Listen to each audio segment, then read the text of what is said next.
नमस्कार मेरे प्यारे दोस्तों। कहानियों की दुनिया में आप सभी का एक बार फिर से स्वागत है। आज जो कहानी लेकर मैं प्रस्तुत हुई हूँ उसका शीर्षक है अपना घर। रसोई में काम करती नैना का अपने पति राजीव की आवाज़ साफ साफ सुनाई दे रही थी। फ़ोन पे अपनी माँ से बात करते राजीव ने आज बिना किसी तर्क वितर्क किए साफ साफ अपने शब्दों में अपनी बात अपने माँ के सामने रख दी थी कि इस दिवाली वो अपने इस किराए के घर में ही बनाएंगे। क्या हुआ, माँ नाराज़ हो रही थी क्या? रसोई का काम निपटा जब नैना ने राजीव से पूछा तो हमेशा की तरह मुस्कुरा राजीव ने कहा, तुम माँ की चिंता मत करो, बस कैसे त्यौहार मनाना है ये सोचो। नैना और राजीव दोनों की शादी को 7 साल हो गए थे, बच्चे भी थे और ये पहला मौका था जब दोनों ने दिवाली अपने घर में मनाने का फ़ैसला लिया था। नैना की शादी एक संयुक्त परिवार में हुई थी। राजीव के 2 बड़े भाई भाभी, उनके बच्चे और सास ससुर सभी पटना में रहते थे। दोनों जेठ की अच्छी सरकारी नौकरी थी तो वहीं राजीव प्राइवेट नौकरी में थे। ससुर जी द्वारा बनवाए 2 मंजिला मकान में पूरा परिवार रहता। बस राजीव और नैना दिल्ली में किराए के मकान में रहते।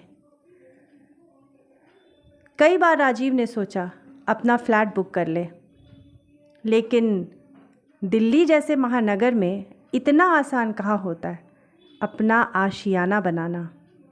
देखते देखते 7 साल निकल गए।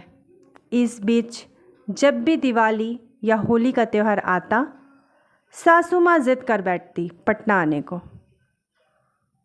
नैना को दिवाली पे अपने घर में ताला लगाना बिल्कुल अच्छा नहीं लगता।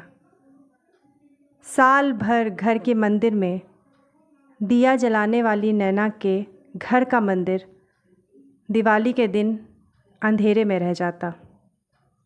ये बात नैना को बहुत अखरती। दिवाली पे अपने घर में रंगोली बनाना, फूलों और झिलमिल रंगों को सजाना, लड़ियों से घर और मंदिर सजाना नैना के लिए सपना ही रह जाता, क्योंकि पटना में वो अपने पसंद से कुछ कर ही नहीं पाती। वहाँ के घर में सासू माँ और दोनों जेठानियों की चलती। वही निर्णय लेती कैसे घर और मंदिर सजाना है, कौन सी मिठाइयाँ बनेगी, क्या तोहफे मेहमानों के लिए जाएंगे। नैना और राजीव तो बस मेहमानों की तरह देखते रहते।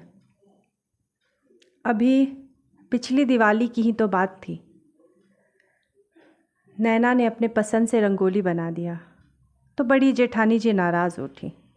ये कैसी रंगोली बना दी नैना, कैसे फीके रंग हैं, और मुझसे पूछा क्यों नहीं?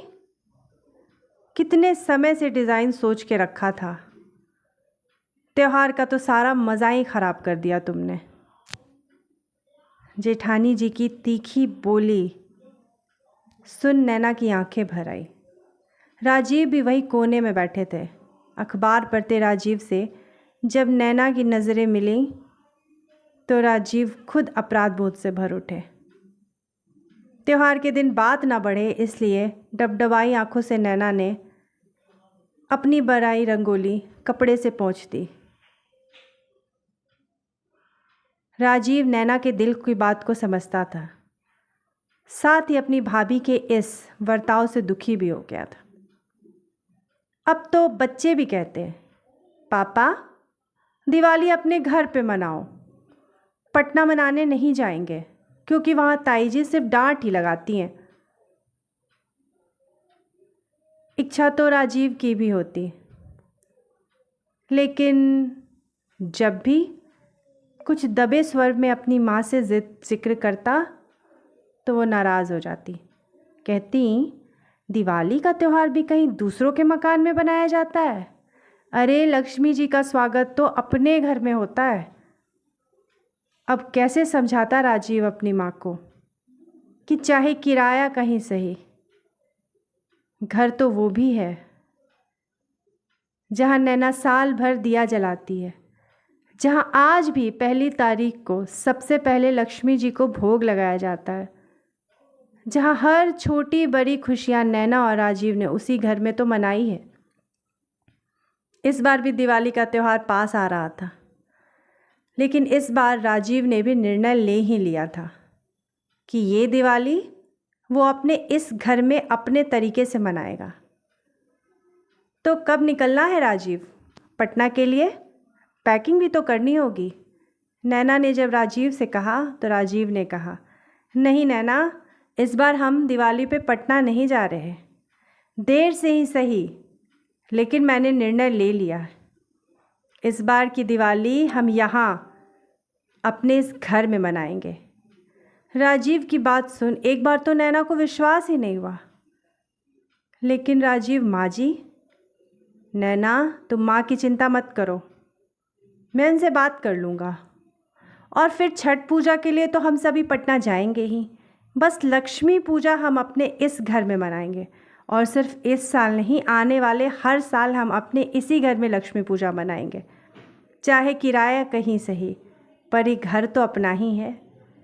राजीव के निर्णय को सुन नैना और दोनों बच्चे खुशी से उछल पड़े। उत्साह से भरी नैना ने खूब सारी मिठाइयाँ बनाई, तो बच्चों के साथ राजीव ने पूरा घर फूलों और झिलमिलाती रंगीन बल्बों से सजा दिया।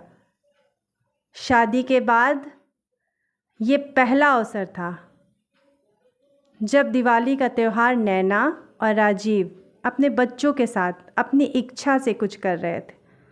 नैना और बच्चों के चेहरे की खुशी देख राजीव भी बेहद खुश था। आखिर अपने घर में त्यौहार मनाने की खुशी ही कुछ और होती है, चाहे वो घर अपना हो या किराए का हो। तो दोस्तों, आशा है मेरी कहानी पसंद आई होगी। अपना प्यार इस कहानी को बनाए रखें। धन्यवाद। एकता।